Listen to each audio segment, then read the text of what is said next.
क्या आप जानते हैं कि भारतीय संविधान दुनिया का सबसे लंबा लिखित संविधान है? लेकिन क्या यह वैसा ही है जैसा 1950 में था? आइए जानते हैं इसके बदलते रंग। क्या आपने कभी सोचा है कि भारतीय संविधान, जो हमें आजादी और अधिकार देता है, समय के साथ कैसे बदलता रहा है? हमारा संविधान 1950 में तैयार हुआ था, लेकिन क्या आप जानते हैं कि उसमें अब तक 100 से भी ज्यादा बदलाव हो चुके हैं? भारतीय संविधान, जिसे बनाने में लगभग 3 साल लगे, दुनिया का सबसे लंबा लिखित संविधान है। पर क्या यह वही संविधान है जिसे हमने 26 जनवरी 1950 को अपनाया था? इसका जवाब आपको हैरान कर देगा। संविधान में एक समय ऐसा था जब कोई भी भारतीय नागरिक बिना जाति, धर्म या लिंग के भेदभाव के पूरी तरह समान अधिकारों का सपना देखता था। लेकिन क्या आज यह सपना पूरा हुआ है? यह संविधान, जिसे हम स्थिर और अपरिवर्तनीय मानते हैं, वास्तव में समय के साथ बदलता रहा है। भारतीय संविधान का मसौदा तैयार करने में 2 साल, 11 महीने और 18 दिन लगे। इसे स्वतंत्रता, समानता और न्याय जैसे मूल सिद्धांतों के आधार पर तैयार किया गया था। लेकिन 26 जनवरी 1950 को जो संविधान लागू हुआ, वह अब तक 105 बार 2023 तक संशोधित हो चुका है। इन संशोधनों के कारण संविधान की मूल संरचना में काफी बदलाव आए हैं। यह वाक्य इस बात की ओर इशारा करता है कि शायद आज का संविधान मूल रूप से उस संविधान जैसा नहीं है जिसे हमने अपनाया था। अगर संविधान बदल रहा है, तो क्या हम इसे और बेहतर बना रहे हैं या इसकी मूल भावना कहीं खो रही है? संविधान में एक समय ऐसा था जब कोई भी भारतीय नागरिक बिना जाति, धर्म या लिंग के भेदभाव के पूरी तरह समान अधिकारों का सपना देखता था। लेकिन क्या आज यह सपना पूरा हुआ है? संविधान का मूल उद्देश्य एक ऐसा समाज बनाना था जहां हर नागरिक समान हो। अनुच्छेद 14 समानता का अधिकार और अनुच्छेद 15 भेदभाव का निषेध इसके मुख्य उदाहरण हैं। आज भी देश में जातिवाद, लैंगिक भेदभाव और धार्मिक असमानता मौजूद है। दलितों के साथ भेदभाव की घटनाएं, लिंग आधारित असमान वेतन, धार्मिक आधार पर नफरत की घटनाएं। क्या हमारा समाज संविधान के इन आदर्शों को पूरी तरह से लागू कर पाया है? हमारे संविधान ने तो हमें समानता दी, लेकिन क्या हम इसे अपनाने में विफल रहे हैं? इसे व्यक्तिगत अनुभवों से जोड़ें।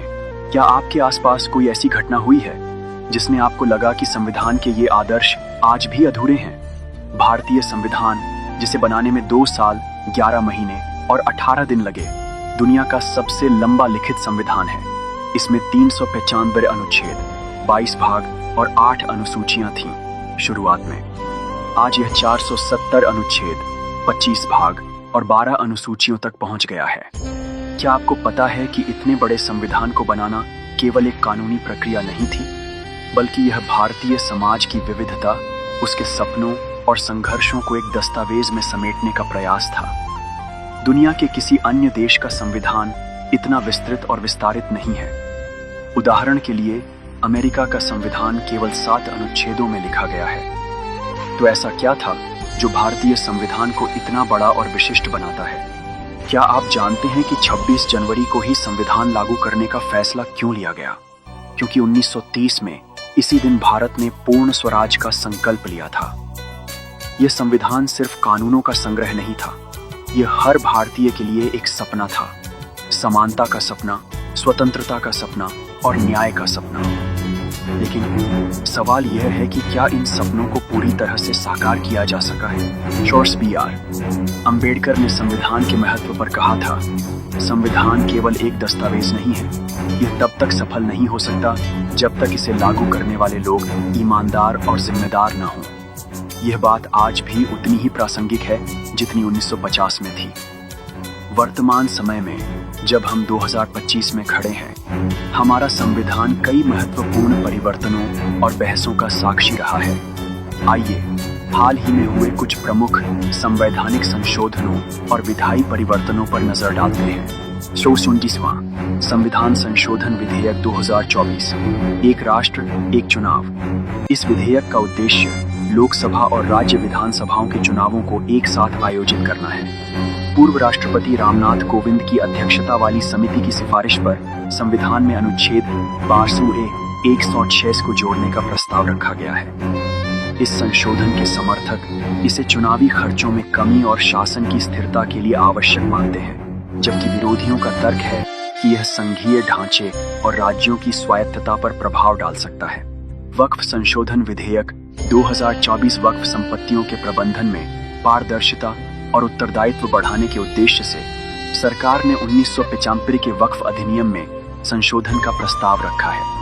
हालांकि इस विधेयक ने देश भर में जोरदार बहस और विवाद खड़ा कर दिया है। समर्थक इसे पारदर्शिता बढ़ाने के लिए जरूरी मानते हैं, जबकि विरोधी इसे धार्मिक स्वतंत्रता पर असर डालने वाला बता रहे हैं। वाणिज्यिक न्यायालय संशोधन विधेयक 2024 वाणिज्यिक विवादों के शीघ्र समाधान और न्यायिक प्रक्रियाओं को सरल बनाने के लिए सरकार ने वाणिज्यिक न्यायालय अधिनियम में संशोधन का प्रस्ताव रखा है।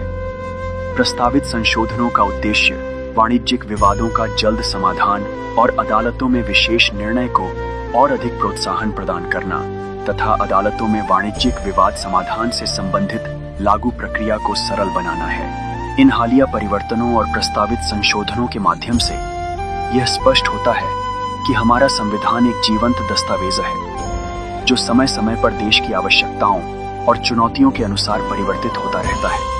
हालांकि प्रत्येक संशोधन के साथ यह महत्वपूर्ण है कि हम इसके प्रभावों पर गहन विचार करें और सुनिश्चित करें कि ये बदलाव देश को बेहतर दिशा में ले जाएं।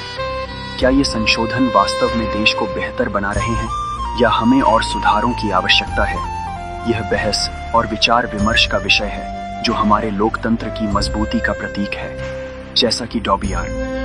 अंबेडकर ने कहा था, संविधान तभी सफल होगा जब इसे चलाने वाले लोग ईमानदार होंगे। चलिए हम सब मिलकर अपने अधिकारों और कर्तव्यों को समझें और अपने देश को बेहतर बनाएं। गणतंत्र दिवस हमें हर साल याद दिलाता है कि यह हमारा देश है और इसे बेहतर बनाना हमारी जिम्मेदारी है।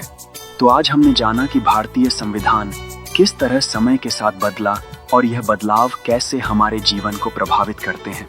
बड़े बदलावों की चर्चा की और समझा कि यह संविधान सिर्फ एक दस्तावेज नहीं, बल्कि हमारे देश की आत्मा है। हमारा संविधान हमें न सिर्फ अधिकार देता है, बल्कि कर्तव्यों की भी याद दिलाता है।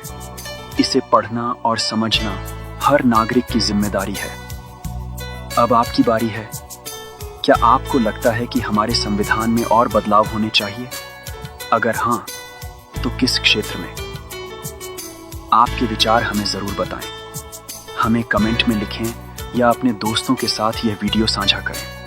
अगर आपको यह वीडियो पसंद आया हो तो इसे लाइक करें, शेयर करें और हमारे चैनल को सब्सक्राइब करना न भूलें। अगले एपिसोड में हम एक और दिलचस्प विषय पर चर्चा करेंगे।